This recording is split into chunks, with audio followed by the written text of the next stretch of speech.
ಸದ್ಗುಣಗಳನ್ನು ಕಷ್ಟಪಟ್ಟಾದರೂ ಅಭ್ಯಾಸ ಮಾಡ್ಕೋಬೇಕು, ದುರ್ಗುಣಗಳನ್ನು ಕಷ್ಟಪಟ್ಟಾದರೂ ಬಿಡಬೇಕು. ಅದೇ ಮುಖ್ಯ. ನಾತಿ ಹಿಂಸೇಣ ನಿತ್ಯಶಃ, ಯಾರಿಗೂ ಹಿಂಸೆ ಬರೋ ಹಾಗೆ ಮಾಡಬಾರ್ದು, ಅವರಿಗೆ ನೋವಾಗೋ ಹಾಗೆ ನಾವು ಮಾತಾಡಬಾರ್ದು. ಮುಖ್ಯವಾಗಿ ಆಧ್ಯಾತ್ಮಿಕ ಅನುಶ್ರವಣ ನಾಮ ಸಂಕೀರ್ತನಾಚ್ಛಮೇ ಅರ್ಜವೇನ ಆರ್ಯಸಂಗೇನ ನಿರಹಂಕ್ರಿಯಾಯ ತಥಾ.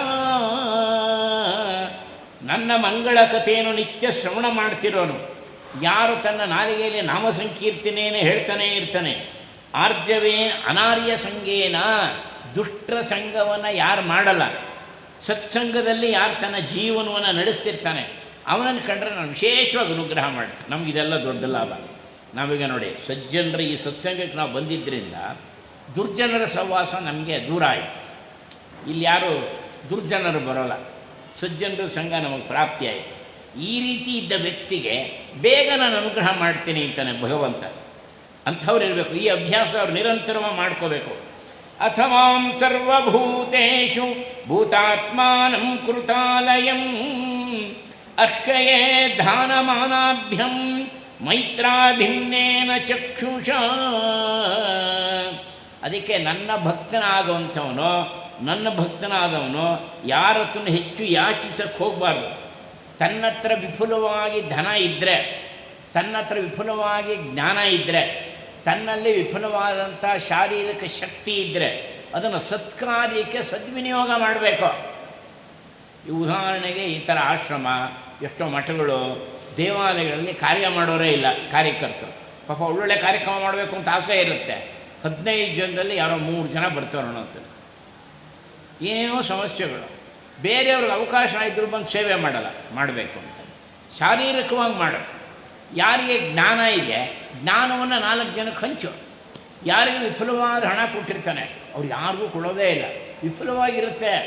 ಅವರು ತಿನ್ನಲ್ಲ ಇಷ್ಟಂತೂ ಗೊತ್ತು. ಅವ್ರ ಇಡೀ ಜೀವನಕ್ಕೆ 1 ಕೋಟಿ ಸಾಕು, 5 ಕೋಟಿ ಕೊಟ್ಟಿರ್ತಾನೆ ಭಗವಂತ. ಸತ್ಪಾತ್ರಿಗೆ ಕೊಡಬೇಕು. ಉದಾಹರಣೆಗೆ ಬಡ ವಿದ್ಯಾರ್ಥಿಗಳಿರ್ತಾರೆ, ಕೊಡಬೇಕು ಅವ್ರಿಗೆ. ಎಷ್ಟೋ ಜನ 1 ಹೊತ್ತು ಊಟಕ್ಕಿದ್ರೆ 1 ಹೊತ್ತು ಊಟಕ್ಕಿಲ್ಲ, ಸಾತ್ವಿಕರಿರ್ತಾರೆ, ಕೊಡಬೇಕು ಅವ್ರಿಗೆ. ಹುಡುಕೊಂಡು ಹೋಗಿ ಕೊಡಬೇಕು. ಯಾರು ಹುಡುಕೊಂಡೋಗಿ ಸತ್ಪಾತ್ರೆಗೆ ದಾನ ಮಾಡ್ತಾರೋ ಅವರಿಗೆ ಮುಂದೊಂದು ಜನ್ಮದಲ್ಲಿ ಹಣ ಹುಡುಕೊಂಡು ಬರುತ್ತಂತೆ. ಪರಮೇಶ್ವರ ಪಾರ್ವತಿಗೆ ಹೇಳುತ್ತಾನೆ, ಹುಡುಕೊಂಡು ಹೋಗಿ. ಬೇಕಾಟಿದೆ ಮಾರ್ಗಗಳು ಅಲ್ವೇ. ಪಾಪ ಎಷ್ಟೋ ವಿದ್ಯಾರ್ಥಿಗಳು ಓದಬೇಕು ಅಂತ ಆಸೆ, ಫೀಸ್ ಕಟ್ಟಕ್ಕೆ ಹಣ ಇರೋಲ್ಲ. ಎಷ್ಟೋ ಜನ ನಮ್ಮ ಕಮ್ಯುನಿಟಿಯಲ್ಲೇ ಹಳೆಯ ಸೀರೆನೇ ಉಟ್ಕೊಂಡು ಓಡಾಡ್ತಿರ್ತಾರೆ. ನೀವು ಜೀಜಾಬಾಯಿ ಕಥೆ ಕೇಳಿದಿರಲ್ವ, 2 ಸೀರೆ ಪಾಪ ಹಾಕಿದ್ರು. ಅಲ್ಲಿದ್ದ ತುಂಬ ಜನ ಶ್ರೀಮಂತರಿದ್ದರು ತಾನೇ, ಕೊಡಬೇಕು ಅನ್ನೋ ಭಾವನೆಯೇ ಇಲ್ಲವೇ. ಸ್ವತಃ ತುಕಾರಾಮ್ಜಿ ವಿಠಲ ವಿಠಲ ಅಂದ್ಕೊಂಡು ಹಾಡ್ತಾರೆ, ಹೊಡ್ತಾ ಇದ್ದಾರೆ. ಈಚೆ ಯಾರೋ ಒಂದು ಮುದುಕಿ ಬರ್ತಾಳೆ, ವಯಸ್ಸಾದ ಮುದುಕಿ, ಒಳ್ಳೆ ಮುತ್ತ ಇದೆ. ಮಹಾರಾಜ್ ಒಂದು ಸೀರೆ ಇದ್ರು ಕೊಡಿ ಮಹಾರಾಜ್ ಅಂತ. ಇವ್ರು ನೋಡ್ತಾರೆ, ನಾನು ಯಾವ ಸೀರೆ ಕೊಡಲಿ ತಾಯಿ. ನೋಡ್ತಾರೆ, ಅವಳು ಸೀರೆ ಹರಿದು ಹೋಗಿದೆ, ಎಲ್ಲ ಅಲ್ಲೆಲ್ಲ ಗಂಟು ಹಾಕಿದಾಳು ಪಾಪ, ಹೊಟ್ಟೆ ಹುರಿದೋಗುತ್ತೆ ಅವ್ರಿಗೆ. ನಾನು ಯಾವ ಸೀರೆ ಕೊಡಲಿ ತಾಯಿ. ನೋಡ್ತಾರೆ, ಪಕ್ಕದಲ್ಲೇ ಜೀಜ ಒಂದು ಸೀರೆ ಒಣಗಿ ಹಾಕಿರ್ತೆ. ಇವ್ರು ಹೆಂಡ್ತಿ ನೋಡ್ತಾರೆ, ಇಲ್ಲೊಂದು ಸೀರೆ ಇದೆ ತೊಗೋತಾಯಿ ಅಂತ ಸೀರೆ ಕೊಟ್ಬಿಡ್ತಾರೆ. ಆ ಯಮ್ಮ ಕಣ್ಣಿಗೆ ಹೊತ್ಕೊಂಡು ತೊಗೊಂಡು ಹೋಗ್ತಾ ಇರುವಾಗ ಜೀಜ ಬರ್ತಿರ್ತಾರೆ. ತುಕಾರಾಮ್ಜಿ ಹೆಂಡ್ತಿ, ಕದ್ಕೊಂಡು ಹೋಗ್ತಾ ಇದೆಯಾ ಸೀರೆನ? ಇಲ್ಲಮ್ಮ, ನಾನು ಕದ್ಕೊಂಡು ಹೋಗ್ತಾ ಇಲ್ಲ, ತುಕಾರಾಮ್ ಮಹಾರಾಜ್ ಕೊಟ್ಟರು, ಅವ್ರು ಕೊಟ್ಟಿದ್ದಿದ್ದು ಅಂತ. ತುಕಾರಾಮ್ ಮಹಾರಾಜ್ ಕೊಡದೆ ಏನು ಮಾಡ್ತಾರೆ, ಯಾರಪ್ಪನ ಗಂಟು. ಅವ್ರಿಗೇನು ಕೋಪ, ವಿಪರೀತ ಬಡತನ ಪಾಪ. ಅವ್ರ ತಂದೆ ಹೇಳಿರ್ತಾರೆ, ನೋಡಮ್ಮ ಜೀಜ, ಇದು ಕಡೆ ಸೀರೆಗೋಸ್ಕರ ನಮ್ಮ ಮನೆಗೆ ಬರಬೇಡ ತಾಯಿ, ನಾನು ಏನು ಅಂತ ಕೊಡ್ಲಮ್ಮ, ಇದು ಕಡೆ ಸೀರೆ. ಅವಳ ಹತ್ರ ಇದ್ದಿದ್ದು 2 ಸೀರೆ, ಒಂದು ಒಣಗಿ ಹಾಕಿದ್ದಾಳೆ, ಒಂದು ಉಟ್ಕೊಂಡಿದ್ದಾಳೆ. ನಾಳೆ ಉಟ್ಕೊಳ್ಳೋಕೆ ಈ ಸೀರೆನೇ ಬೇಕಾಗಿದ್ದು ಅದಕ್ಕೆ. ನಮ್ಮ ಹತ್ರ ಎಷ್ಟೊಂದು ಸೀರೆ ಇರುತ್ತೆ, ಲೆಕ್ಕ ಹಾಕ್ಕೊಳ್ಳಿ. ನಮ್ಮ ಏರಿಯಾದಲ್ಲಿ ಕೆಲವರು ಇದ್ದಾರೆ, ತಿಂಗಳಿಗೆ ಒಂದ್ಸರಿ ಸೀರೆ ಜೋಡ್ಸೋಕ್ಕೆ ಒಂದು ಇಡೀ ದಿವಸ ಬೇಕು ಅವ್ರಿಗೆ.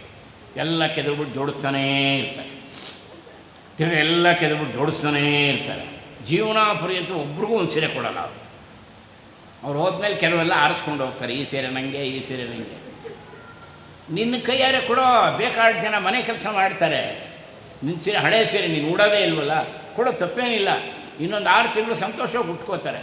ಆ ಕೊಡೋ ಬುದ್ಧಿ ಇರಬೇಕು, ಸಮರ್ಪಣೆ ಮಾಡೋ ಬುದ್ಧಿ ಇದೆಯಲ್ಲ, ಅದಕ್ಕೆ ಭಗವಂತ ಇಷ್ಟಪಡ್ತಾನೆ.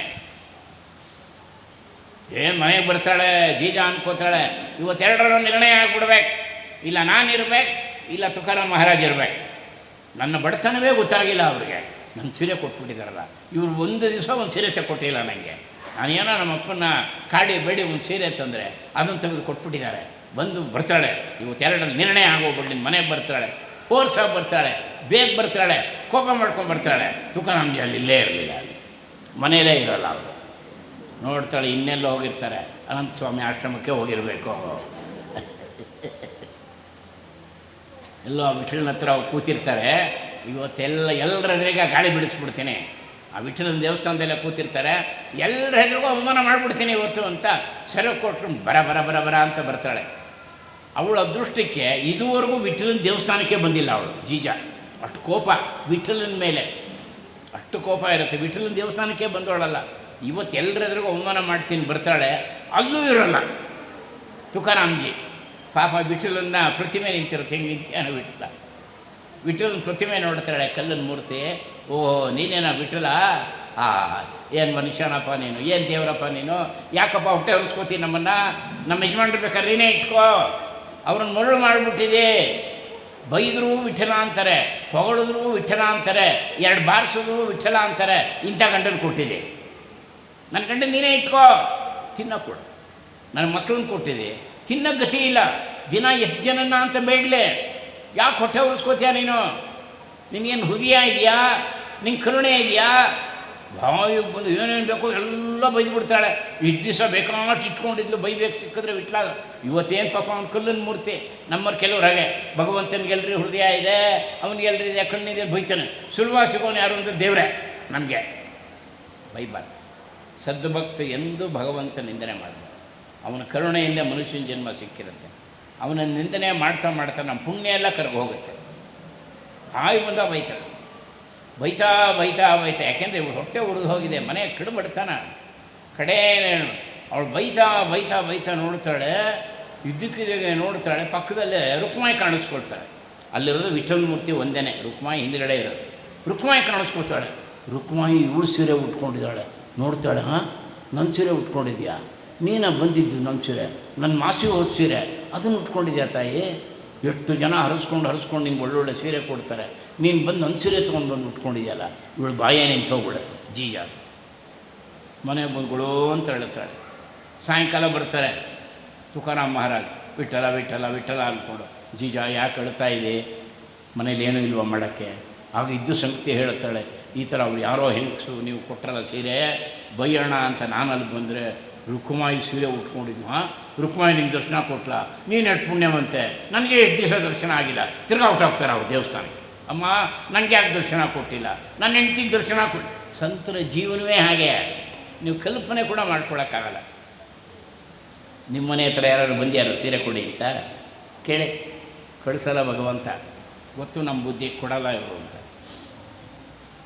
ಯಾರ ಕರ್ಮವನ್ನು ಕಳಿಸ್ಬೇಕು ಅಂತಿರ್ತಾನೋ, ಯಾರ ಕರ್ಮವನ್ನು ಕಳಿಬೇಕು ಅಂತ ಭಾವಿಸ್ಕೊಂಡಿರ್ತಾನೋ ಅವನ ಮನೆಗೆ ಮಾತ್ರ ಕಳಿಸೋದು ಅವನು. ಒಂದು ಸೀರೆ ಕೊಟ್ಟರೆ ನಮ್ಮಷ್ಟು ಕರ್ಮಗಳು ಕಳೆದು ಹೋಗ್ಬಿಡುತ್ತೆ. ನಾವು ಕೊಡಲ್ಲ, ಇಟ್ಕೊಂಡು ನಮ್ಗೆ ಯಾರಿಗೆ ಕೊಡ್ತಾರೆ? ಆಮೇಲೆ ಯಾರಿಗೆ ಕೊಡ್ತಾರೆ? ಯಾರೂ ಕೊಡೋದು, ಸೇರಿಸಿಟ್ಟೇ ಇರ್ತೀವಿ ನಾವು. ಆಮೇಲೆ ಇರೋದೆಲ್ಲ ನಾಳೆ ಕೊಟ್ಬಿಡ್ಬೇಡಿ. ಆಮೇಲೆ ಕೊಟ್ಬಿಟ್ಟು ಇವ್ರಿಗೆ ಹೇಳಿ, ನನ್ನ ಹೇಳಿದ್ರೆ ಕೊಟ್ಬಿಟ್ಟೆ ನನಗೇ ಇಲ್ಲ, ನಿಮ್ಮ ಮನೆಯವ್ರು ಬಂದು ಕಂಪ್ಲೇಂಟ್ ಮಾಡೋರು, ಇಂಥ ದೇವರೆಲ್ಲ ಹೇಳೋದು ಅಂತ.